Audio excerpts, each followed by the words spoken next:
ভাই সাহেব খুব সুন্দর প্রশ্ন করলেন যে ইসলামে তার অনেক বন্ধু মুসলিম বন্ধুরা বলে যে সুদ নেওয়া হারাম।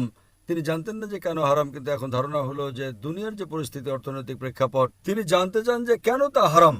আর কোরআন মজিদে কমপক্ষে ৮ জায়গায় লেখা আছে সুদের ব্যাপারে।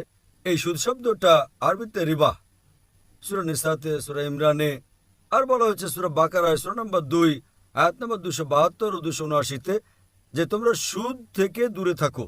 আর যারা সুদ থেকে দূরে থাকবে না, আল্লাহ ও আল্লাহর রাসূল তাদের সাথে যুদ্ধ ঘোষণা করবেন। সুদ এত নিকৃষ্ট বিষয়, কবিরা গুনাহ। আর গুনাহে কবিরা ইমাম আজাবি এটাকে ১১ নম্বরে রেখেছেন, ৭২টি কবিরা গুনার মধ্যে ১১ নম্বরে। ভাই সাহেব প্রশ্ন করলেন যে কেন নিকৃষ্ট? কেননা সুদে ধনী ব্যক্তি আরো ধনী হয়, গরিব আরো গরিব হয়।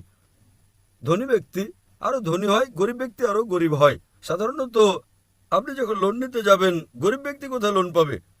ধনী ব্যক্তি বলে আমার এটা আছে সেটা আছে, তো সে লোন পেয়ে যায়। তো ধনী ব্যক্তি আরো ধনী হয়, গরিব আরো গরিব হয়। এজন্য কোরআনের সূরা আল হাসর সূরা নম্বর ৫৯ আয়াত নম্বর ৭-এ আল্লাহ তাআলা বলেন যে যাকাত দাও যাতে তোমাদের মধ্যে যারা ধনবান শুধু তাদের মধ্যে ধনমান আবর্তন না করে। আর সুদে কি হয়? এই ইসলামী দর্শন আমরা বলি লাভ ক্ষতির অংশীদারিত্ব। লাভ ও ক্ষতির বন্টন করা হয়। লাভ ক্ষতির বন্টনে গোটা অর্থনীতির উন্নয়ন হয়। আর সুদ, আপনি ব্যাংক থেকে সুদ নেন, লাভ লোকসান যাই হোক না কেন, ৮%, ১০ টাকা, ১২% আপনার দিতেই হবে, ক্ষতি বা লাভ হোক। কিন্তু যদি আপনি দেখেন শেয়ারিং এর দায়ভার, যদি ক্ষতি হয় তো আপনি ক্ষতির অংশীদার হবেন, লাভ হলে লাভের অংশীদার হবেন। সুদে কি হয়? উদাহরণস্বরূপ ব্যাংকে, আমি লম্বা লেকচার দিয়েছি, বিষয়ে এখন সময় নেই, শুধু কথা বলবো যে সুদে কি হয়। উদাহরণস্বরূপ ব্যাংক এর কাছে ১০০ টাকা আছে, সে ব্যাংক বি কে ১০ টাকা রেখে ৯০ টাকা দেয় ব্যাংক বি কে।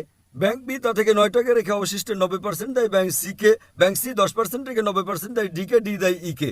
তো মানুষ বলে মার্কেটে হাজার হাজার টাকা, আসলে কত? ১০০ টাকা। তো আজ বর্তমান গবেষণা বলে মার্কেটে গড়াচ্ছে $৬ ট্রিলিয়ন। আসলে তো কিছুই না, খুবই কম, গড়াচ্ছে $৬ ট্রিলিয়ন। একজন বসে যায় তো সবাই বসতে শুরু করে। লিমন ব্রাদার্স সম্পর্কে কে ভাবতো যে লিমন ব্রাদার্স ভারতের ১ নম্বরে বসে যাবে? তারপর সিটি গ্রুপ, একজন বসলো সবাই বসতে থাকলো, সারা বিশ্বে একের পর এক। তো কেননা এটা তো সমাজের মান উন্নয়ন করে না।